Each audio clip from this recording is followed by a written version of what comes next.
And now, it's time for another Dice Tower review with Tom Vasel. Hey folks, Tom Vasel here. And I'm Melody. And today we're taking a look at Fields of Arle. Now, Fields of Arle was a game that I was very excited about that came out at the Essen Fair in 2014 because it's by Uwe Rosenberg and I like his games. And this one looked a lot like Caverna and Le Havre and Agricola. And those are games that I liked quite a bit. This one even had the same theme, although this one is based on Mr. Rosenberg's hometown, where he grew up, a small town where they harvest peat and use it for different things, and that's a big part of this game. Let's take a look.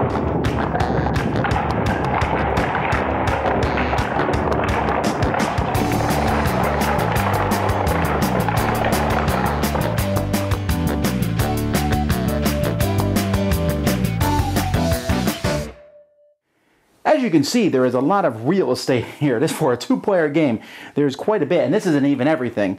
These are two-player, this is what one player has. Both players will have a board like this. But the first thing I want to do is talk about points over the course of the game.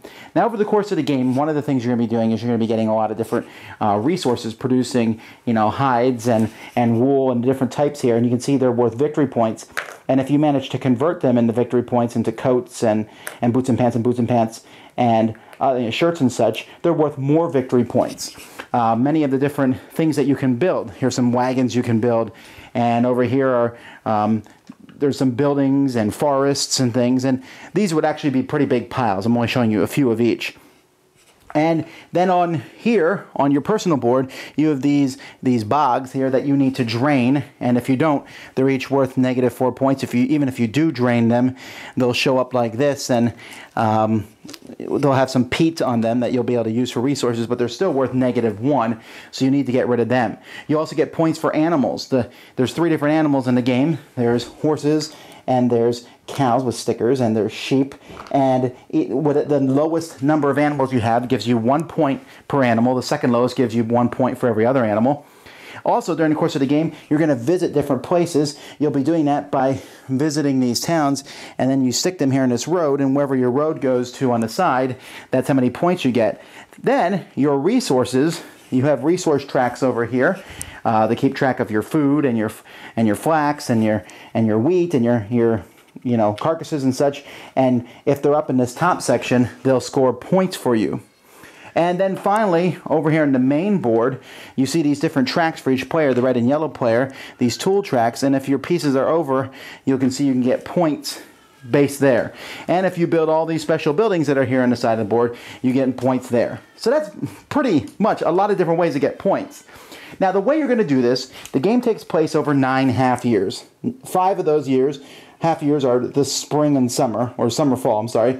Then the other half are winter and spring. And so each person has 4 actions. They're going to take these workers and they're going to place them up on these different spots on that side. So for the first half year, you can place your people anywhere up in here, and the second half year, you can place them anywhere up in there. 1 person out of the 8 is allowed to go on the other side, but if you do so, then you give basically going first to the other player the following year. After that, after all these half years are done, then the game ends, and whoever has the most points is the winner. Now, I'm not going to go over every single spot that you can go to. You have to play the game for that, but I wanted to show you a little bit about how they work. Many of the spots, like for example this wool weaver here, you'll see it's connected to these weaving looms. These are considered to be tools. Now at the beginning of the game, each player has a marker here, so when I do this one, I can change one of my wool into cloth here. And I can do that once for each number on the weaving looms. So you can see the weaving looms is 2, but if I manage to move this up higher, I will be able to do it more often. I can do 3 when I pick that. That is done by the bottom action, which is master, and you can do that in either half year. When you do that, you can move over 2 of your 2 different tracks each time, or you can even move over 3 tracks or 4 tracks, depending. You can move the master track. When you move over a track, there's a different cost for it. There's different resources in the game. There's wood and clay and brick and timber. And you can see here's one place you can get it. You can get wood for each axe that you have, so 3, 4, 5, or 6. You can build forests. You can plow and put more fields out on your personal board. You can move dikes, and I'll talk about that. You can cut the peat out of the different areas that you have. You can drain one of your swamps that you have. Over here in the wintertime, you can get different animals. You can basically change brick here in the potter into food and peat if you need it. And there's different things you do. Sometimes there's a cost, like for example, to use this wood trader, you would have to pay a food or a grain to do that, and then you get 4 wood or a building. And then down here are other actions you can take that aren't necessarily tied to tools, but to do different things. And again, sometimes they have different types of costs that you have. Now, much of what a player does is working on their fields here, and I already showed you how you drain a swamp, and you can sometimes, you want to get all the peat off it. Once all the peat's off it, then this is gone. And not only is it gone, but you can build more. You have more land to build things on. Now, you can only build where you've reclaimed the land from the water. And you can see you have 5 dikes here. So one of the actions will take one of your dikes and move it up here. Now you have these 3 spots. And then after 3 more dike movings, you'll have 3 more spots. And then even then you can move the dikes up even farther to get 3 more. And you'll also notice at the top of the board that if you don't cover those spots, you'll lose a point. So that's one of the things you're trying to do. Once you have these areas cleared, each empty spot can hold 2 of an animal. You can also put 1 animal on each dike, so you'll really never run out of places to put animals. But stalls are the best places to put animals, because if you put 2 animals in a stall, after a winter-spring season, they will have a 3rd animal. And if you upgrade that stall later on to a stable, that can hold 6 animals, or you can upgrade it to a double stall, which can hold 3 of 2 different types of animals. At the end of each summer and fall season, each of the fields you have out here, the flax and the wheat field and the forests, will produce a resource of that type. And you're constantly keeping track of your resources here. You can't get more than 15 except food. You'll notice you have 2 tokens for moving food up. And food is important because in this game, like many of his other games, at the end of each round, you have to do some things. Here, depending on how many sheep and cows, you'll get some food. Your stuff will produce. And then you have to pay 3 food and 2 peat. It isn't that difficult to do, but it is something to keep mind of. And then at the end of the winter phase, your animals will have more animals. Your sheep give you wool. And again, you have to pay a small amount of food. Now, on your other board that you have places here to put different vehicles. You might put plows, because plows are a good way to plow more land. The more plows you have, the more land you can plow, and they're worth points. And you have to spend horses and cows sometimes to get these different things. You also will have small wagons or peat boats, which will give you more peat. And then on this side, you can build big wagons. These big wagons are useful for several things. On your turn, all the wagons can be filled by stuff. You have wood and brick. Wood and brick are pretty easy to get. And you can put these in wagons, and when you do so, at the end of your turn, they will all turn into the better resource. The clay turns into brick, and the wood turns into timber, which are worth some points at the end of the game, but they're also useful to build better things. You can put in the different goods that you have. Like here, for example, I could put this here, which will then turn into a shirt. Or I could, in this big wagon here, put this cloth, which then changes into a coat. And this is free actions to put stuff into these wagons. And another thing you can do for these wagons are, on your board itself, there are different city tiles. And each city tile, you go visit that city, and you can spend the stuff on it. So for example, if I went to Ulrich here, I could spend a hide here to get 4 food, any animal of my choice for 4 food, and a horse for 5 food. I could do all 3 and take 13 food, but if I did at least one of them, I can then take that city and place that city in one of the carts on my board, and then at the end of the turn, again, I will take that city off and put it over here, increasing my pathway. There's really a lot of different options you have. We've barely talked about the different buildings that you have. There's buildings that can give you a lot of points at the end of the game, although you can see they have high costs. This one's 2 brick and 25 food, 2 timber, and 5 grain. And many of the buildings will give you a one-time thing. So if I build the waterfront house, I'll get 10 food. My fish traps tools track will move up by 3, and I can move 2 dikes. The joinery will give me, for every plow I have, I get a horse, and for every peat boat I have, I get 2 peat. But they're also worth points at the end of the game. Some of them at the top here will give you a special ability that you can use for the rest of the game.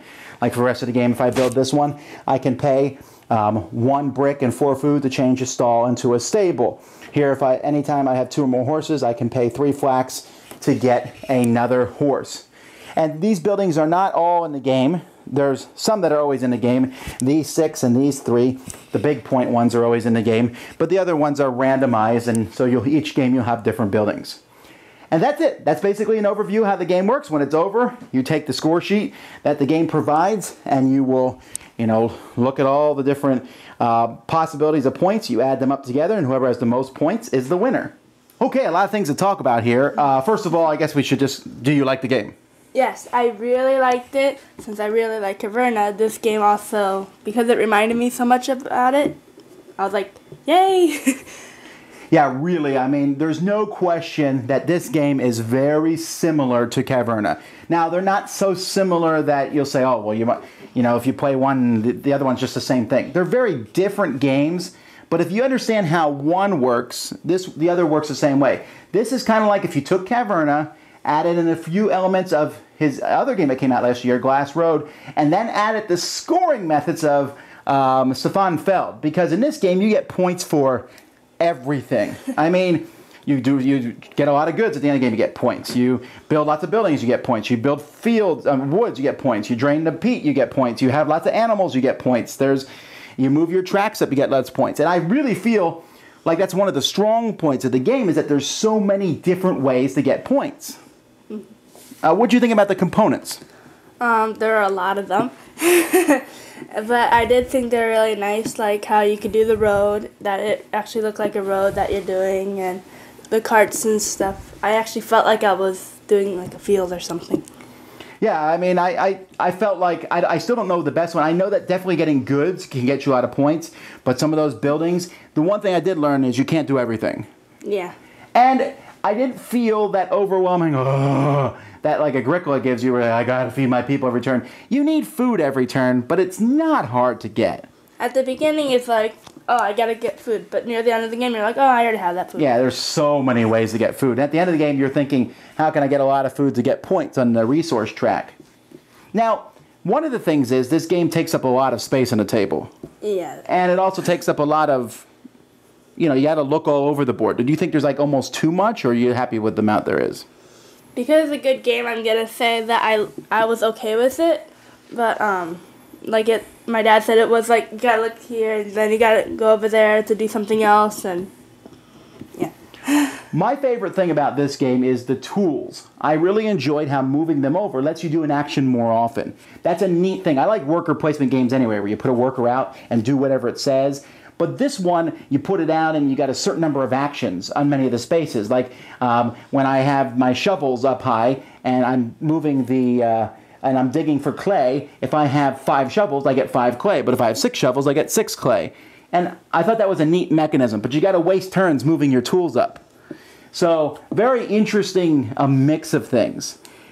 Now, is this a keeper or not? That's the question. What do you think? How good is the game? For me, it's a keeper because I really like it.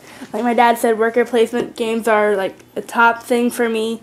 And I did not like the moving up the thing as much as you did, though. I love it. I thought the upgrading things were better, like upgrading the cloth to stuff to get even more points. I thought that was fun. You like getting a lot of animals. Yeah. Mm. Now, you had more than me. One of the things is, see how big this box is? This is a pretty big box for a 2-player game. And that to me is one of the sad things about it, is it's only 2 players. Now don't get me wrong, I don't think it should be more than 2 players because it would take forever then with all the things going on. More table space. Yeah, oh my goodness. This already takes up, I think, more table space than Caverna. And that's the thing, because in my mind, this is so similar to Caverna, even though they're not, there's really a lot of differences, but it fits in the same bucket per se. It would be hard for me to keep this one instead of Caverna because Caverna can play 2 to 7. Now this, no, we're never going to play with 7. Okay, but 2 to 5, okay? But see, the thing is with this game, you only can play 2. Now, is it a better 2-player game than Caverna? Probably. And does this game offer a huge amount of replayability? Yes. Can you own both? Probably, but I'm not sure where I land on that. I think this is an excellent game. I mean, excellent. The biggest hindrance to it is that it's 2 players. Final thoughts? A really, really, really, really good game. Highly recommend it. For 2 players, of course, Fields of Arle. Dice Tower Judgment? A keeper. Excellent! Thanks so much for watching the Dice Tower videos. Find more great videos and reviews, as well as our top-rated audio podcast at Dicetower.com. You can also find other great shows at Dicetowernetwork.com. I'm Eric Summerer, and you've been watching The Dice Tower. The Dice Tower is sponsored by Cool Stuff Inc., where you can find great games for great prices. Cool stuff in stock. Check them out at CoolStuffInc.com. Chi siete portando?